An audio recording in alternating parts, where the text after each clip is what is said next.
Greetings, everyone. This evening we start with a topic that's a bit less philosophical, but arguably just as intricate. Sex among the Vikings. It involved politics, power, and sometimes was quite public before settling in. Please take a moment to like this video and subscribe, but only if you truly appreciate my work here. In the comments, share where you're watching from and what time it is for you. I find it fascinating to see who's joining us from across the globe. Now, lower the light. Perhaps switch on a fan for a gentle background hum. Let's embark on this evening's journey together. First, let's clear something up. The Vikings were far cleaner than many believe. Not Spellevel clean, but by medieval standards, they were practically angelic with their soap-scented hygiene. While much of Europe treated bathing as a sin or inconvenient, the Norse bathed weekly, using soap crafted from animal fat and ash. It likely smelled earthy, but compared to their unwashed neighbors, they were like a fragrant cloud of lavender and smugness. They combed their hair, trimmed their beards, filed their nails, and even carried grooming kits made of bone and iron. Picture arriving at a longhouse date with a carved comb, neat braids, and fresh breath. In an era where most had hay in their armpits, English monks noted this unsettling hygiene trend with bitterness. One famous complaint from an Anglo-Saxon chronicler grumbled that Viking men were too clean, making them unfairly attractive to local women. Indeed, their explanation for Viking success with women was soap-based cheating. The monks weren't mistaken. In a world reeking like a compost bin, a man who bathed weekly and could braid his hair was practically a sex god. This wasn't mere vanity. In Viking society, hygiene signaled status. A free man was expected to look the part, which meant grooming. If you were unkempt, people assumed you were poor, enslaved, or worse, a lazy layabout who couldn't even comb out a lysec for his woman. Cleanliness also held ritual importance. Before feasts, battles, or bedroom escapades, you washed. It wasn't just about dirt. Removal it was about being presentable to God, ancestors, or your highly discerning longhouse crush. If you imagine Viking romance as just grunting and dragging someone by their braid into a longhouse, reconsider. These weren't only bloodthirsty raiders. We were also deeply sensitive, metaphor-loving weirdos who expressed love through poetry and occasional mild threat. The Vikings had a tradition of Skaldic poetry, a verse so rich in metaphor it makes Shakespeare seem like a shopping list. And yes, they used it to flirt. A Viking man might liken a woman's hair to sunlit flax, her walk to a swan on the sea, or, if things got heated, her body to a well-tempered sword. That's not a pick-up line, it's cultural seduction. If your poem lacked at least 3 obscure nature references, you were doing it wrong. But it wasn't all roses and fury. These poems could get explicit, and if a man wrote poetry about a woman without her consent, it was considered dangerous, even illegal in some cases. The medieval Icelandic Grogas Code banned men from writing defamatory or obscene poetry. If a man suggested a woman was sexually available when she wasn't, he could face exile or death. So, yes, in Viking society, a dirty limerick about someone's daughter could lead to legal trouble and a duel. Women, by the way, weren't just blushing bystanders. They could compose sharp-witted verse in response. If a man's poem was weak, crude, or lazy, she might publicly humiliate him with a retort so scathing that entire families avoided eye contact at feasts for generations. In one saga, a woman rejects a man's advance with such poetic finesse that he leaves humiliated and joins a monarch. That's Frey flirted so fiercely in reverse that he found God. While Vikings carried swords and axes, the real weapon in matters of the heart was poetry, packed with metaphors, laced with bravado, beat and legally actionable. If you've got too bold, let's be real Viking. Romance wasn't built on rose petals and candlelight. It was more like, your father has 3 goats. I have a strong back. Let's make a legally binding deal.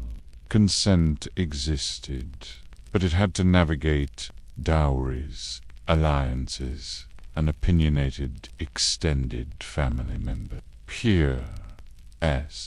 How it typically worked. A man wanting to marry Didrunti serenade his beloved under the stars.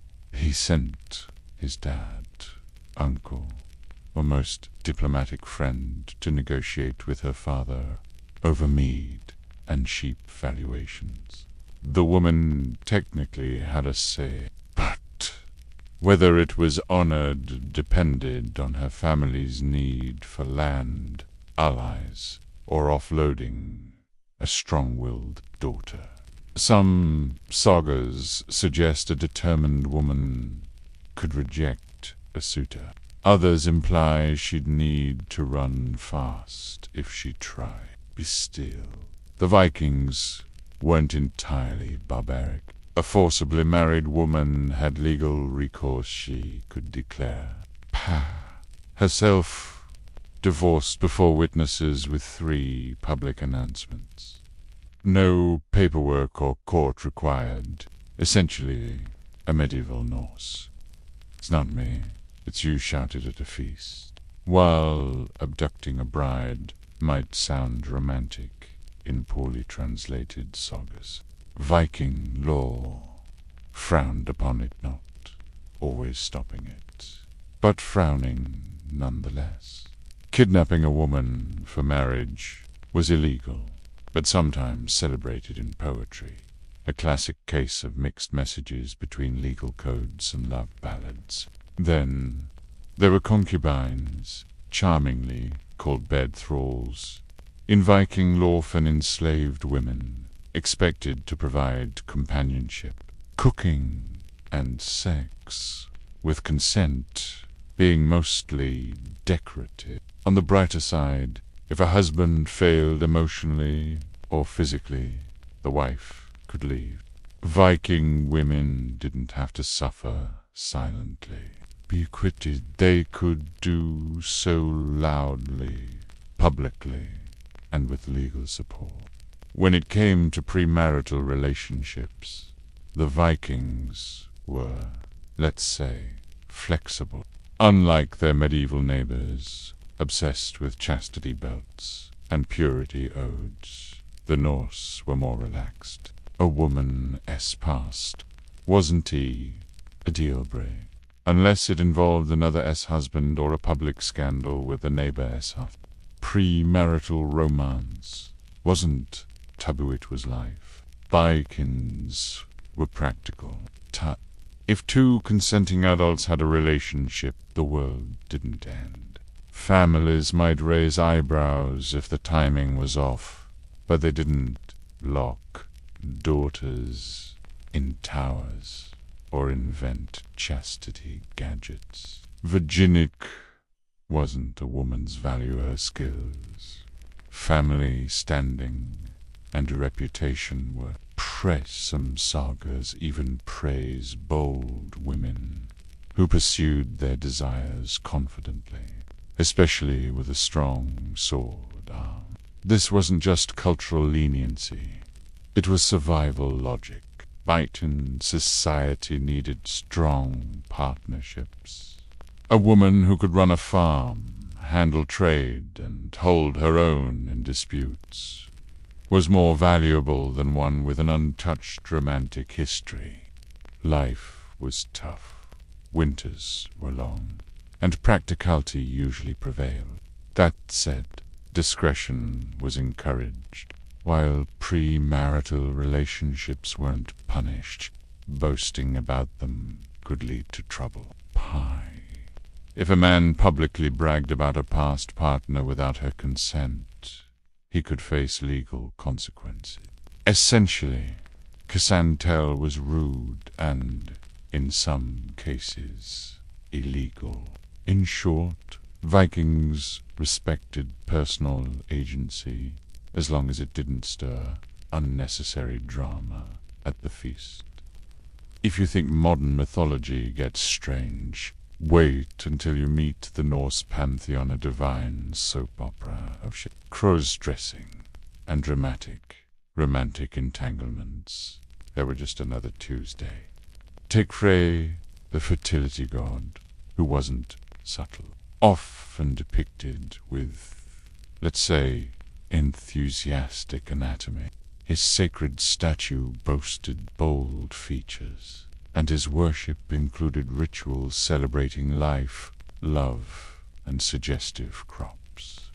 If you wanted a god of modesty, Frey wasn't it. Then there's Loki, the chaos agent. In one tale, he turns into a mare to distract a magical stallion, gets pregnant, and births an 8-legged horse. Sleipnir treated as a quirky anecdote rather than a cosmic HR. In another story, Thor crosses as a bride to recover his stolen hammer, grunting under a veil, and hoping no one noticeable system notices his beard. Spoiler, they do, but the hammer's retrieved, and everyone goes home confused. Why does this matter? Because Vikings didn't see romance, gender, or intimacy as rigid categories. Their myths were messy, fluid, and gloriously inappropriate by modern standards. Many Norse deities and heroes engaged in relationships that would spark legal seminars today. The line between affection and absurdity was thin, and the gods crossed it often, usually on horseback.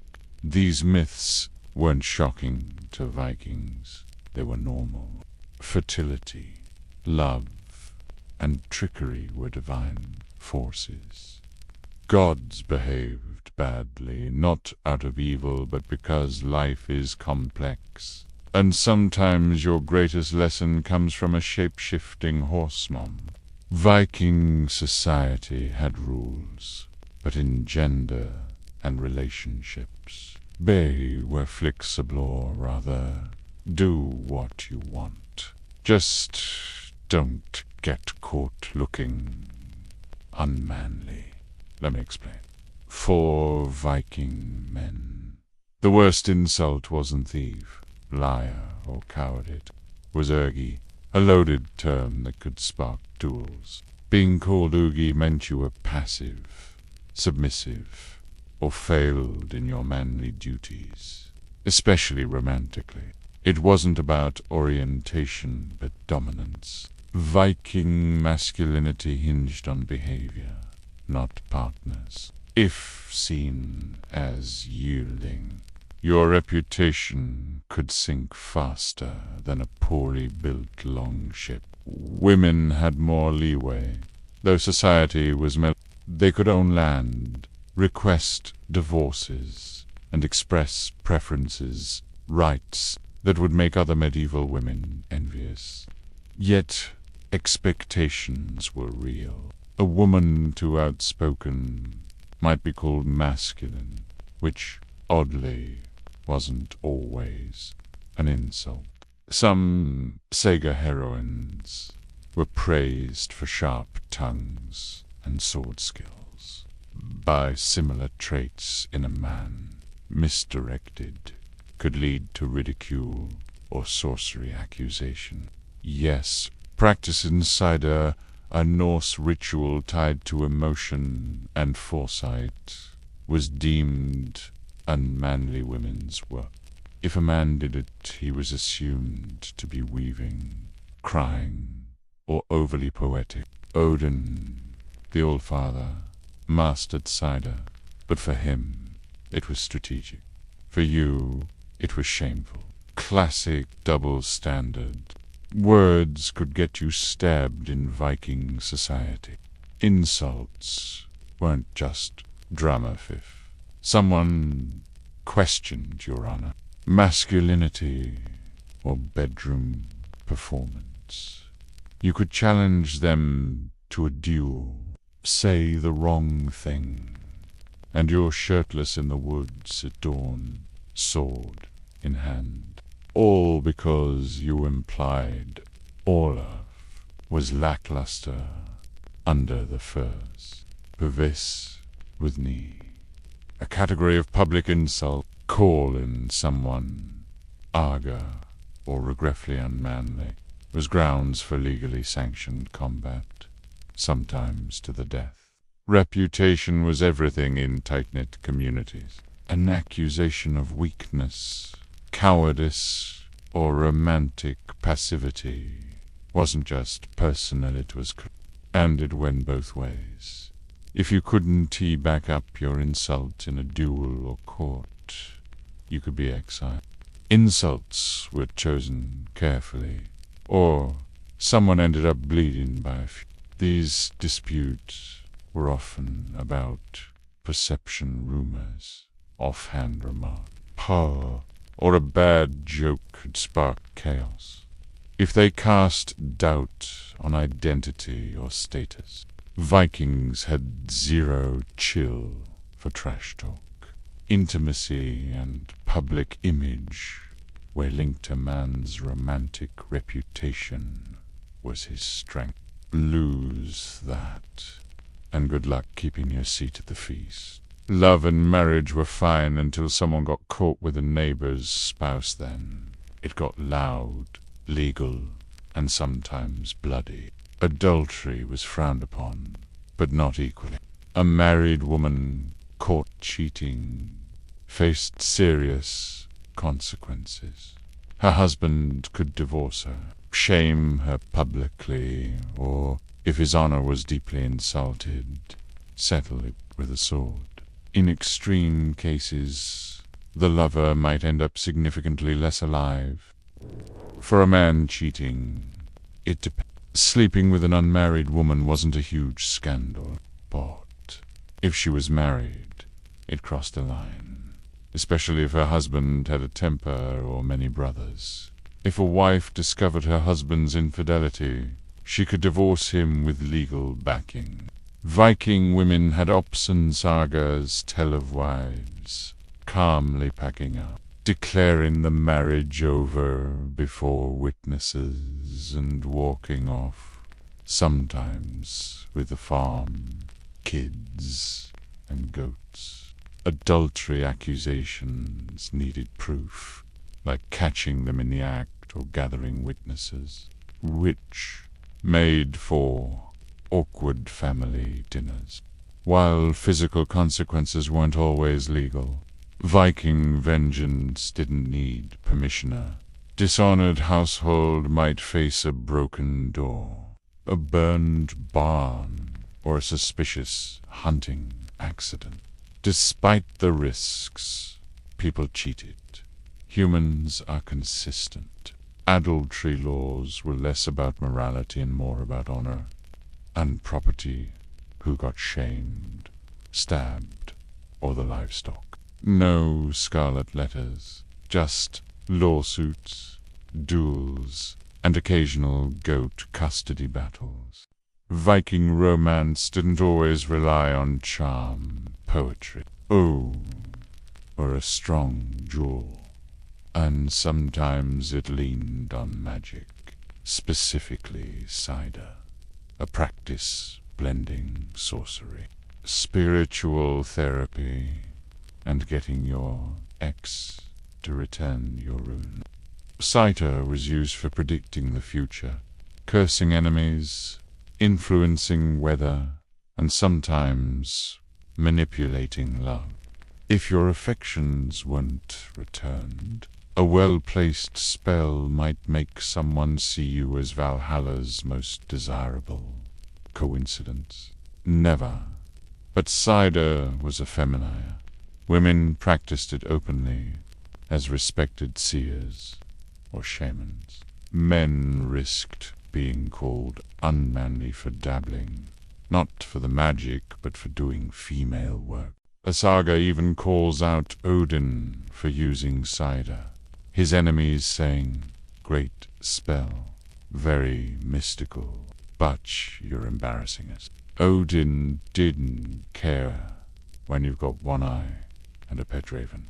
Public opinion stings less. Love magic ranged from harmless charms to serious enchantments, like drink this tea and fall in love, or love me, or your cows suffer. Vikings didn't do things halfway, but using magic to win affection without consent could backfire legally and supernaturally misused. Magic was like a badly carved boomerang, potentially causing village-wide emotional chaos. Still, for those with courage and herbs, seidr offered options. Not everyone could write poetry, but anyone could try a charm and hope for the best. Modern romance thrives on ambient scandals, dim lighting, Spotify playlists. Vikings had firelight, snoring livestock, and 6 relatives pretending not to notice. Privacy was scarce in long houses where entire families lived, worked, ate, and slept together, not weirdly, but to avoid freezing. Walls were optional, curtains a luxury, personal space a foreign concept. Intimacy didn't mean sneaking to a private suite you rolled toward the fire, pulled up a fur, and ignored Uncle Bjorn's snoring 2 feet away. Romantic? Not really. Efficient? Absolutely. Viking culture was unfazed by a communal living intimacy happen. Sometimes within earshot, sometimes while someone stirred stew. Children were conceived in crowded long houses, and everyone mastered strategic pretending. No acknowledgement, no comments, no eye contact. Just staring into the fire, thinking about fish.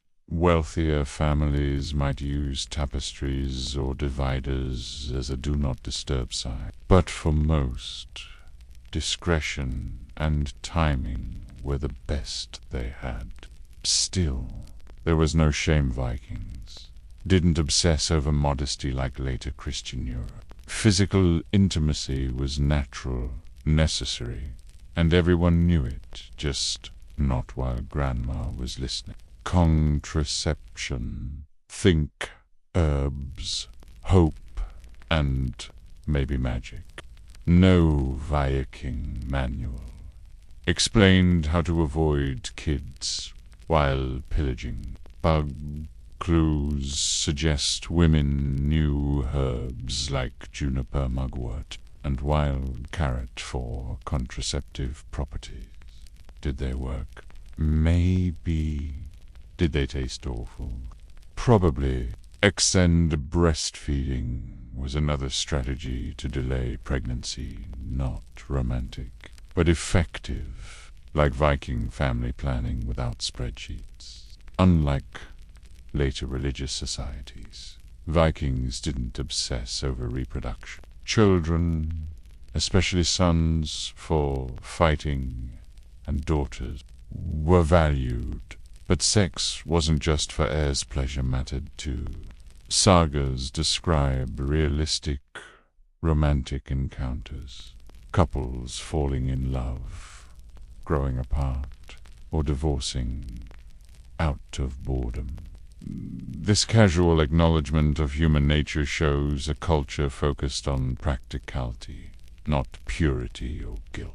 If contraception failed, the burden fell on women. Men weren't expected to understand herbs, though they could navigate stormy seas by starlight. Ask a Viking about mugwort, and he'd stare like you'd grown a second axe. Same-sex relationships. Yes, they existed, but optics mattered. Vikings didn't use modern sexuality terms, but they recognized close, even romantic, bonds between some gender individuals. This seems open-minded for an axe-swinging culture, but honor was the catch. Masculinity was about dominance, not just in battle, but everywhere. For two men, the issue wasn't T-love, but who played what role. Being seen as passive could ruin a man's reputation faster than a leaky longship. Sagas mention men dueling over such accusations to prove their dominance. For women, same-sex relationships drew less scrutiny, as they didn't threaten property rights or male ego. Norse gods didn't care much about gender. Lucky had children in male and female forms, and no one blinked. The divine realm was fluid. Humans needed soga-friendly narratives. Viking marriages weren't just feasts, swords, and blood oaths. They could end casually. Divorce wasn't a legal ordeal. It was, I'm done taking the ox. Good luck. Women could divorce with a clear voice and witnesses, standing by the door or bed, declaring their exit, ideally citing reasons like abandonment, violence, or bad poetry. Property and kids were divided per custom, efficiently, without 6-month waits or custody battles. Women often kept their dowries, even land or valuables, and weren't pariahs many, especially if wealthy, skilled, or goat-wrestling top. Not all separations were peaceful. Some sparked feuds or cigar-worthy exits, but moving on was accepted. Gods were chaotic. Why not relationships? Men could divorce too, often citing lack of obedience, revealing their expectations. Viking weddings were political mergers, legal contracts, and community events with strong opinions and smoked fish smells. Festivities lasted up to a week, depending on family wealth or drama. Like Game of Thrones, with fewer dragons and more passive-aggressive toasts. Brides unbraided their hair, signaling the end of maidenhood. Grooms retrieved ancestral swords. Nothing says commitment like brandishing a weapon at in. Consummation was mandatory, sometimes witnessed by relatives with torches to ensure the deal was sealed, not out of love, but to validate inheritance and alliances. Less theatrical communities assumed the act or verified it through loud mourning boasts. Rituals involved Thor's hammers, shared drinking horns, solemn oaths, and gallons of mead. The honeymoon was a month of honeymead drinking, for fertility romantic and sticky. Viking intimacy wasn't just pillaging and grunting. It was strategic, poetic, slightly magical, and sometimes performed near goats. Sex wasn't shameful. It was like farming or raiding, sacred and practical, producing heirs, forging alliances, or passing long winters. Passion existed, but was tangled in reputation, law, honor, and community expectation. You didn't just fall in love your great-aunt. Livestock and sword-wielding uncles had to approve. Romance was a group project. Sagas brim with love, jealousy, clever women, and emotionally distant mensum end in weddings. Others with one sailing off, while the other stabs a smug cousin. Viking women weren't passive, they seduced, divorced, cursed, negotiated, by, and occasionally set things ablaze, respected for wit, feared for curses, and immortalized in verse.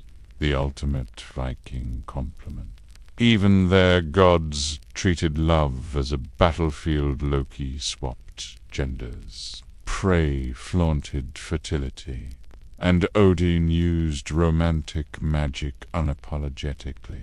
Viking sex was communal, poetic, legally complex, honorable or exile-worthy, public at the wrong times, and progressive in the right one. Above all, it wasn't about perfection, but surviving love with pride, farm and sword arm intact. The Norse loved like they lived with fire, flair, and no apologies. For medieval peasants, holidays weren't sipping wine by the fire, while someone else did chores. They were holy days, religious observances scattered across the calendar. On paper, they seemed like breaks from back-breaking work. But you might still be fixing the church roof, cooking village stew, or chasing escaped pigs. The church offered dozens of feast days: Christmas, Easter, Saints' Days, Marian Festival, and local relic celebrations, like St. Gertrude's. These were mandatory sacred pauses for Mass and soul reflection. But peasants turned them into moments of joy, feasting, and barely controlled drunkenness. Yule, for instance, wasn't one day, but 12 storytelling, hail-slopped caroling, and maybe a roasted pig. Like a medieval Netflix binge and potluck. Your lord might not demand rent, but he might expect your son to serve wine, or your daughter to dress the lady of the manor. Holidays blurred sacred rest and unpaid service. Still, they were communal. Everyone wore their least muddy tunic, shared scarce food, and pretended life wasn't toil. Taxes and toothaches. Peasants had many holidays, but each came with strings. Attend church, skip field, help with the mystery play, and don't nap in the hayloft during Mass, or Father Bartholomew would assign a week's penance. Yule was magical animals, on spits, evergreens, on beams, and uncles passed out in haystacks. It spanned 12 chaotic days from Christmas to Epiphany, loosening daily rule. The Yule log a tree, burned all season its ashes, were lucky, as keeping it ablaze was a controlled house fire. Feasting varied. Generous lords offered meat and ale. Others gave dried beans and salted bread. You sang loudly, off-key, often drunk. Masks and bare costumes terrorized neighbors, blending pagan solstice rituals with Christian branding.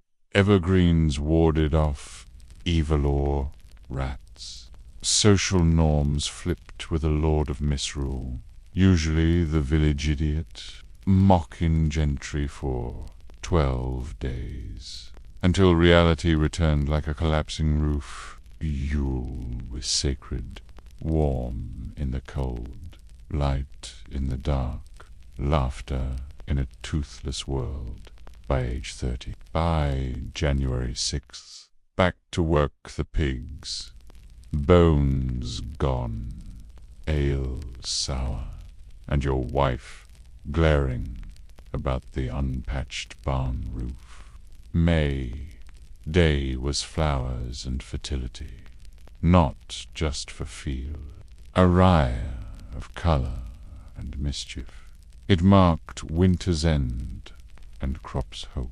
Villagers gathered May, branches and blossoms at dawn, young pairs returning rumpled, elders winking. Babies born in February were part of village ritual. Bit the maple, a fertility totem, stood bedecked with ribbons and flowers. Peasants danced, laughed, and sweated, the church disapproving but not stopping them. Music, drums, flutes, bagpipes filled the air alongside plays, races, wrestling, and bonfire leaps for luck. Peasants wore garlands, crowned a May queen, and danced like meadow rulers for a flower-scented day. Saints' days were endless parties, but like celebrating Great Aunt Mildred's martyrdom daily. Peasants loved them for the break from ploughing, with mass, followed by merrymaking, a lick processions, muddy mystery plays, ale before noon, and shouts about St. Blaise's fishbone miracle. Villages had patron saints like St. Isidore for farmers, or St. Apollonia for toothaches. Bee feasts honored them with prayers and roasted goats. Relic-cunning towns hosted pilgrims and merchants, staging comedic plays with collapsing props. You didn't work fields, but might decorate or fetch stew water, earning meat and gossip. The church watched, ensuring joy didn't turn into a peasant rave, but allowed messy, slightly blasphemous fun to keep morale high. Before Lent's fasting, carnival was sanctioned chaos, like medieval spring break with turnip. Masks, grotesque or animal-like, let peasants become devils or kings. They, cross-dressed, mocked nobility and crowned fools. Food was madness pancakes, sausages, butter-soaked everything before Lent's deprivation. Games included flour bag fights, mock battles, and failed farm animal rides. Peasant justs featured drunk villagers with cabbage-tied sticks, earning bruises and bragging rights. The church frowned but didn't cancel it. Carnival was catharsis, letting peasants invert the world briefly. Then Lent arrived. Masks burned, songs stopped, and solemn bells rang as villagers knelt, hungry but holding carnival's memory. Mystery plays were medieval blockbusters, religion, theatre, and farmers with dramatic flair. Performed on feast days, they turned squares into theatres, where neighbors in hate-wine robes acted out Genesis or Revelation. Wagon staged scenes like a biblical parade. Noah's wife might be a shrew, refusing the ark until her beer's done. Devils chased sinners to laughter. Herod's monologues ended with vegetable. Plays educated illiterate peasants, making scripture tangible. Costumes, props, and rehearsals united villagers, even if angels forgot lines or Peter's beard caught fire. Squeddons were village parties, sacraments, and contract, arranged for land or livestock. Love was optional, strong sons mandatory. Church ceremonies were brief, outdoors, with witnesses, and maybe a toothless fiddler. Beists invited everyone, neighbors, family. The tardy Thatcherware hospitality was sacred, and guests brought bread or egg. Dancing was stomping, mud-slinging, chaos, games mocked in-laws, or bet on future kids. Bedding ceremony, with chanting and blessings, sealed the contract to avoid feuds. Despite many holidays, they meant different work-fixing roofs, sweeping barns, cooking onion, heavy stew. Sen Swithin's day might skip fields, but draft you as a Mr. Play soldier or cauldrons. Yule required firewood, ale brewing, and log-tending shifts. Kids gathered herbs, elders told stories, and some villages cleaned churches on feast days. Work came with food, ale, and grumbling camaraderie. Building community like hauling a rotten log from a pond. The medieval calendar burst with festivals, saints, feasts, and weddings, giving structure to a muddy, toilsome life. Winter brought Yule's warmth. Spring May days blossoms, summer saints processions, and autumn harvest meals. Fasting seasons like Lent made feasting sweeter. Planning plays, brewing ale, and sewing ribbons were acts of hope. Stitching a world of illness and starvation with laughter and music. Peasants celebrated the absurd and divine, needing only time, community, and a mug to toast another year survive. Saladin, born Yusuf ibn Ayyub in 1137 in Tikritira, came from a modest Kurdish family. His father, Ayyub, served the Zengid dynasty, but young Yusuf wasn't pegged as Jerusalem's future liberator. Raised in Baalbek and Damascus, he studied theology, math, law, and poetry, growing up quiet, devout, and bookish not, a warlord stereotype.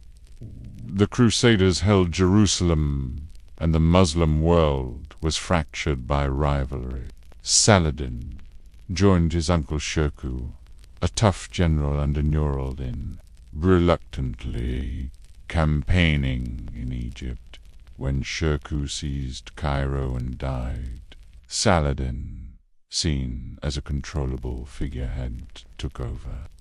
He swiftly consolidated power, dismantled the Fatimid Caliphate, and restored Sunni allegiance to Baghdad's Abbasids without bloodshed. He cracked down on corruption, improved infrastructure, and stabilized Egypt, proving himself a true leader, though still Nur al-Din's servant for now.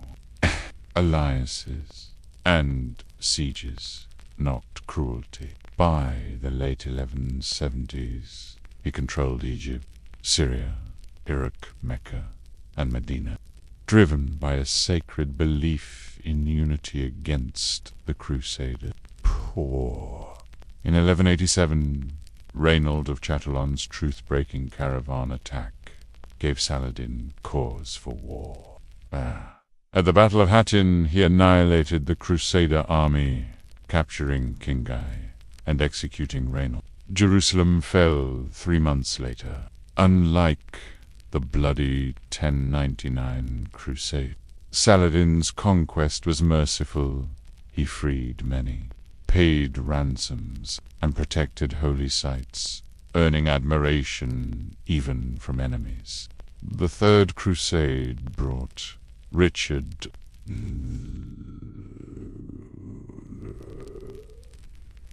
their clashes, ending in the 1192 Treaty of Jaffa, allowing Christian pilgrims access while Saladin kept Jerusalem.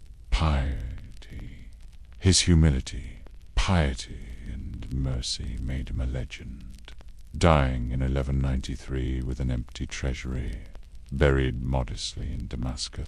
Yoshiwara, Edo's 1617 pleasure district was a dreamscape of painted faces and tragic love behind wooden gates. Oiran, elite courtesans, were cultural superstars, trained in poetry, music, and flirtation, their beauty a costly illusion. But Yoshiwara was a gilded cage women, often sold young, were trapped by lifelong debts.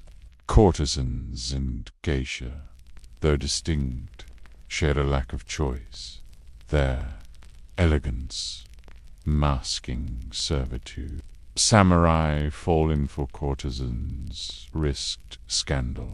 Love was taboo, yet common, sparking secret poems and tragic double suicides. Poetry with a coded language of longing slipped into sleeves, risking punishment but carrying hope. Freedom through Mui was rare, often trading one cage for another. Yoshiwara's art, music, dance, ukiyo-e. Prince was defiance, a way to preserve identity. Brides, as beauty faded, courtesans were cast out, their stories lingering in Japan's cultural soul, haunting modern streets with ghosts of kimono-clad women searching for something lost.